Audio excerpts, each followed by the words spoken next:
నమస్కారం వార్తలకు స్వాగతం. ముందుగా ముఖ్యాంశాలు. మాజీ మంత్రి హరీష్ రావు ప్రెస్ మీట్, పలు అంశాలపై వివరణ. మాజీ ఎమ్మెల్యే జగ్గారెడ్డి ప్రెస్ మీట్, పలు అంశాలపై వివరణ. మాజీ మంత్రి హరీష్ రావు మీడియా సమావేశం నిర్వహించారు. ఈ సందర్భంగా పలు అంశాలపై ఆయన మాట్లాడారు. తెచ్చుకున్న అందరూ రైతులకు రుణమాఫీ చేసినప్పుడే రైతులకు న్యాయం జరుగుతుంది. ఇలాంటి షరతులు ప్రభుత్వం పెట్టడం ఇది తీవ్రంగా అన్యాయం. గతంలో బీఆర్ఎస్ పార్టీ రుణమాఫీ చేసిన నాడు మేము ఇలాంటి షరతులు పెట్టలేదు. కుటుంబము అనేటువంటి షరతు మేము పెట్టలేదు. రేషన్ కార్డు అనే షరతులు మా ప్రభుత్వం పెట్టలేదు. ఎవరు రుణం తెచ్చుకున్నా కూడా వారికి రైతును రైతుగా చూశాం. బ్యాంకులో అప్పు తెచ్చుకుంటే ఇచ్చిన మాట ప్రకారంగా ₹1,00,000 రుణమాఫీ బీఆర్ఎస్ ప్రభుత్వం చేసింది.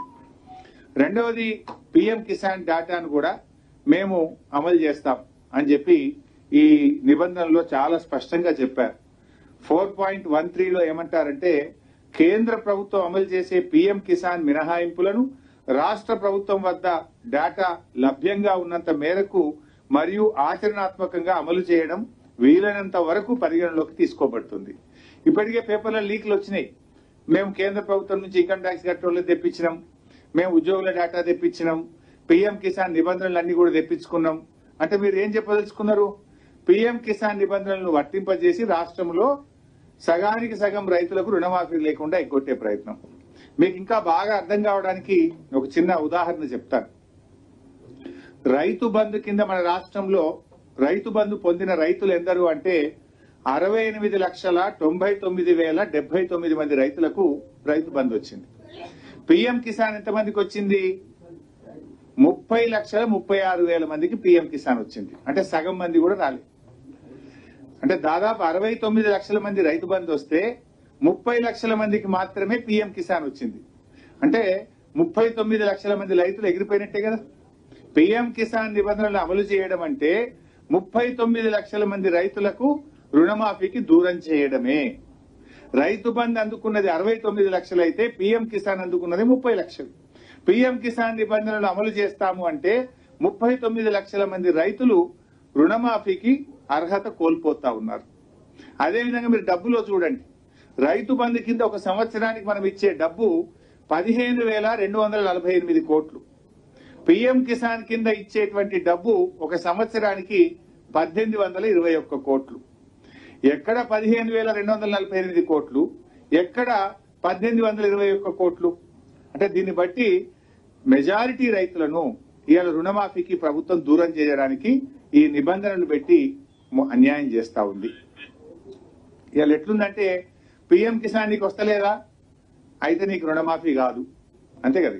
పీఎం కిసాన్ నీకు వస్తలేదంటే నీకు రుణమాఫీ కాదన్నట్టు ఈ నిబంధనలు అంత స్పష్టంగా చెప్పిండు. అంటే అటు పీఎం ఇయ్యడు, ఇటు సీఎం కూడా ఇయ్యడు అన్నట్టు. అటు పీఎం ఇయ్యడు, ఇటు సీఎం ఇయ్యడు. అంటే బడేబాయి బాటలో చోటేబాయి నడుస్తుండ్రు, అంతే కదా. బడేబాయి బాటలో ఈ చోటేబాయి నడుస్తున్నట్టు కనబడుతున్నది ఇప్పుడు. అటు పీఎం ఇయ్యడు, ఇటు సీఎం ఇయ్యడు. పీఎం కిసాన్ నిబంధనలు అమలు చేయడం అంటే 60% మంది రైతులను రుణమాఫీకి దూరం చేయడమే. అంటే ఇలా పీఎం కిసాన్ లో ఏముంటది? ఇన్కమ్ ట్యాక్స్ కట్టే వాళ్ళకి ఇవాళ రేపు రైతులు ఏమైపోయింది, తమ పిల్లలు విదేశాల్లో చదువుకోవాలన్నా, తాము ఇల్లు కట్టుకోవాలనుకున్నా, తాము ఏదైనా వాహనం కొనుక్కోవాలంటే కూడా ఐటీ రిటర్న్స్ ఉంటేనే లోన్లు వస్తా ఉన్నాయి బ్యాంకుల్లో.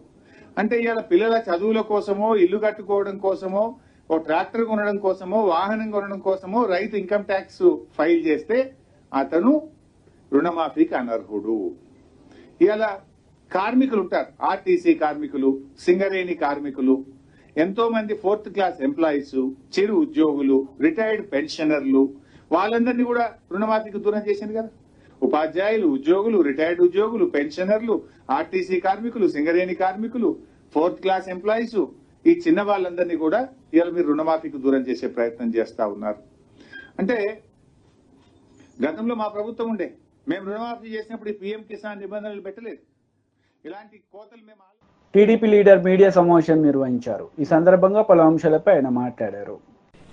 గత ప్రభుత్వం చేసిన ఈ ఏపీ ల్యాండ్ టైటిలింగ్ యాక్ట్ ఏదైతే ఉందో 2022, అది వివాదాలను పెంచే విధంగా ఉంది తప్పితే ప్రజలకి భరోసా కలిగించే విధంగా కానివ్వండి, ప్రజలకి ఇంకా మెరుగైన రిజిస్ట్రేషన్ టైటిలింగ్ విధానాన్ని తీసుకొచ్చినట్టు కానీ ఎక్కడ లేదని చెప్పేసి మనం చేస్తామండి. ఏదైతే చట్టం తీసుకొచ్చిందో గత ప్రభుత్వం, అది రెవెన్యూ వ్యవస్థల్ని, ఇప్పటికి అమల్లో ఉన్న రెవెన్యూ వ్యవస్థల్ని, రిజిస్ట్రేషన్ వ్యవస్థల్ని, అదేవిధంగా ల్యాండ్ రికార్డ్స్ వ్యవస్థల్ని పూర్తిగా ధ్వంసం చేసే విధంగా ఈ చట్టాన్ని తీసుకొచ్చిందని చెప్పేసి మనకి సవినీయంగా మనం చేస్తాను. అంతేకాకుండా గత ప్రభుత్వ వ్యవహార తీరు చూసి మా ఆస్తులు కూడా తాకట్టు పెట్టుకుంటారేమో, ఎందుకంటే మద్యం అమ్మకాల ద్వారా వచ్చే 20 సంవత్సరాల్లో వచ్చే ఆదాయాన్ని కూడా తాకట్టు పెట్టగలిగిన ఒక ప్రభుత్వం మా ఒరిజినల్ డాక్యుమెంట్స్ వాళ్ళ దగ్గరుంటే ఏమైపోతుందో అనే భయాందోళన కూడా కలిగే విధంగా రిజిస్ట్రేషన్ చేసుకుంటే ఒరిజినల్ డాక్యుమెంట్స్ ఇవ్వము, జిరాక్స్ కాపీలు మాత్రమే ఇస్తాము అని చట్టాన్ని రూపొందించారంటే మరి ఎటువంటి భయంకరమైన చట్టాన్ని వాళ్ళు తీసుకొచ్చారో ఒకసారి ఆలోచించాలని చెప్పేసి మనం చేస్తాను నేను. మరి దాని మూలంగా ఈరోజు ఇదే చట్టం ఉండేటైతే గనక టైటిల్ రిజిస్ట్రేషన్ ఆఫీసర్ జారీ చేసే జనరల్ పవర్ ఆఫ్ అటార్నీ, ఇప్పటికే గిఫ్ట్ డీడ్లు, ఇంకా వేరే వేరే డీడ్స్ ఉంటాయి కదండి, గిఫ్ట్ డీడ్స్, వాటన్నిటినీ కూడా మార్టిగేజ్ డీడ్స్, వీటన్నిటిని కూడా మళ్ళీ రిజిస్టర్ చేసుకోవాలని కూడా ఇప్పుడు ఎప్పుడో మనకి తాతలో లేకపోతే ఎవరో గిఫ్ట్ డీడ్లు ఇచ్చుంటారు, వాటన్నిటినీ కూడా మళ్ళీ రిజిస్ట్రేషన్ చేసుకోవాలని చెప్పేసి కూడా ఆ చట్టంలో పొందుపరచడం జరిగిందని చెప్పేసి మనం చేస్తాను. మరి ఆ చట్టం మూలంగా ప్రజల ఆస్తులకి రక్షణ లేదని చెప్పేసి భావించి మరి ఎవరైనా సరే చిన్న కంప్లైంట్ ఇస్తే, ఎందుకంటే టైటిలింగ్ రిజిస్టర్ ఆఫీసర్గా ఒక ప్రభుత్వ అధికారి, ఉన్నతాధికారి పనిచేస్తాడని చెప్పని చట్టం రేపు ప్రభుత్వం నామినేటెడ్ విధానం ద్వారా ఇస్తే, అదే ఎవరొకళ్ళు ఉద్దేశపూర్వకంగా ఇబ్బంది పెట్టాలనే ఉద్దేశంతో రాజకీయ కారణాలతో ఆ ఆస్తిని వివాదాస్పదం చేస్తే ఎటువంటి దిక్కులేని పరిస్థితి ఉండేదని చెప్పేసి మనం చేస్తాను. ఆ వివాదాన్ని పరిష్కరించడానికి ఎటువంటి మళ్ళీ ఆర్డీఓనో లేకపోతే లోవర్ కోర్ట్సో లేకోకుండా నేరుగా హైకోర్టుకి వెళ్ళాలంటే ఎటువంటి ఇబ్బంది ఉండేదో కూడా ఒకసారి ఆలోచించామని చెప్పేసి మనం చేస్తాను. దానికోసం ఈరోజు మరి ఆ చట్టాన్ని రద్దు చేసామని చెప్పేసి కూడా మరి చంద్రబాబు నాయుడు గారి ప్రభుత్వం, కూటమి ప్రభుత్వం ఈరోజు చంద్రబాబు నాయుడు గారు, పవన్ కళ్యాణ్ గారు నాయకత్వంలో దీన్ని ఆంధ్రప్రదేశ్ కేబినెట్ రద్దు చేయడం జరిగిందని చెప్పేసి మనం చేస్తాము. వైసీపీ లీడర్ పేర్ని మీడియా సమావేశం నిర్వహించారు. ఈ సందర్భంగా పలు అంశాలపై ఆయన మాట్లాడారు. దోచుకున్నారని చెప్పి చంద్రబాబు నాయుడు గారు ఒక బురదేశే కార్యక్రమాన్ని, విషం చిమ్మే కార్యక్రమాన్ని నిన్న తెరలు తీశాడు ఆయన. నేను చంద్రబాబు నాయుడు గారిని ఛాలెంజ్ చేస్తాను. నీ గవర్నమెంట్ నీ చేతిలో ఉంది చంద్రబాబు నాయుడు గారు. ఎవరి పేరు మేంచి ఎవరి పేరు మీదకి ఆ ఫీల్డ్ ఫ్రీ హోల్డ్ ల్యాండ్ బదిలీ అయింది. ఏ వైఎస్ఆర్ కాంగ్రెస్ పార్టీ ఎమ్మెల్యే, ఏ వైఎస్ఆర్ కాంగ్రెస్ పార్టీ మంత్రి, ఏ వైఎస్ఆర్ కాంగ్రెస్ పార్టీ నాయకుడు దళితుల భూముల్ని ఫ్రీ హోల్డ్ చేశాక బదలాయింపు చేసుకున్నాడు? చేయి, రుజువు చేయి.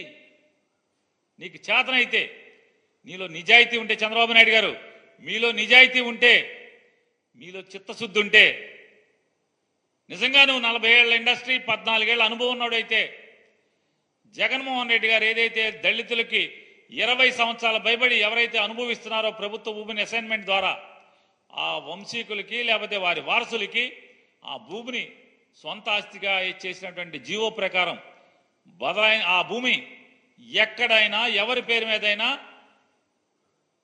వైఎస్ఆర్ కాంగ్రెస్ పార్టీ ఎమ్మెల్యే పేరు మీద కానీ, మంత్రి పేరు మీద కానీ బదలాయింపు, జగన్మోహన్ రెడ్డి గారి పేరు మీద కానీ, వాళ్ళ కుటుంబ సభ్యుల పేరు మీద కానీ బదలాయింపు అయిందా?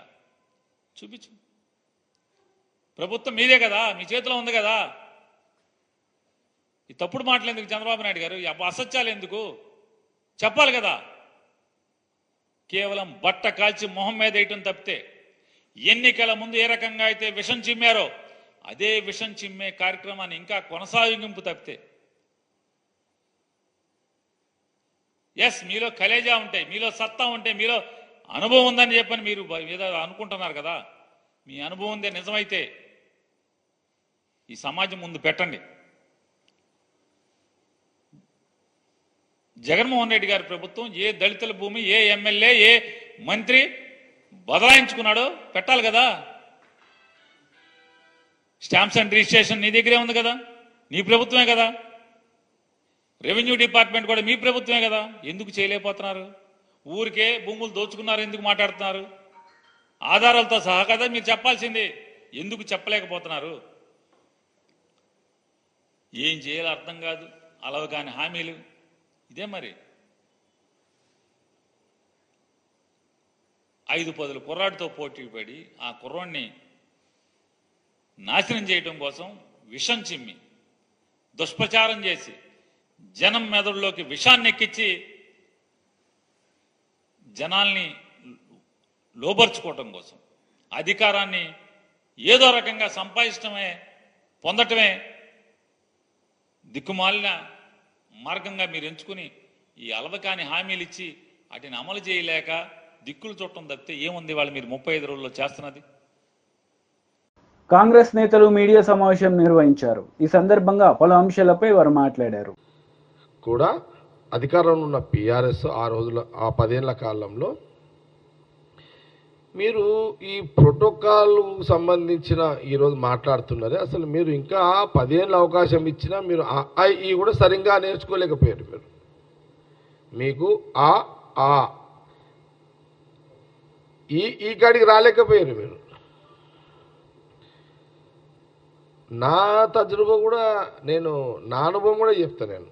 నేను అసెంబ్లీ గత సమైక్య రాష్ట్రంలో లోపల చట్టసభల్లో వచ్చినప్పుడు కానీ, లేకపోతే నేను బయట ఉండి చట్టసభల్లో రాకముందు ప్రోటోకాల్ పరిస్థితి చెప్తున్నా.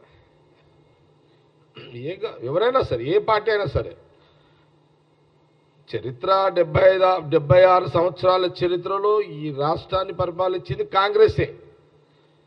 సుదీర్ఘమైన ఇంత పరిపాలించిన కాంగ్రెస్కి ప్రభుత్వాలకు మీరు పాఠాలు చెప్పే వయసు మీకు లేదు. మీకు ఆ మెచ్యూరిటీ రాలే. ఆ మెచ్యూరిటీ మీరు తెచ్చుకోలే. ఎవరు?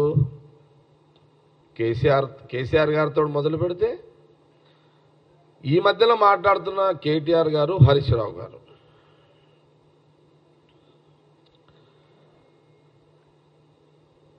ఈ మధ్యలో ఆ మధ్యలో ఫోటో మనం సమైక్య రాష్ట్రంలో కూడా నేను ఆ రోజులలో టీడీపీ గవర్నమెంట్ ఉన్నప్పుడు నేను వేరే పార్టీ, అప్పుడు మున్సిపల్ చైర్మన్ ఉన్నా.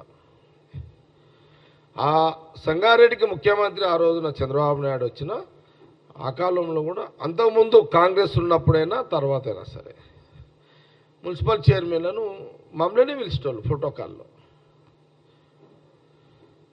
నేను తర్వాత రాజశేఖర రెడ్డి గారి గవర్నమెంట్లో, కాంగ్రెస్ గవర్నమెంట్లో చాలా డైరెక్ట్గా చూసిన కదా.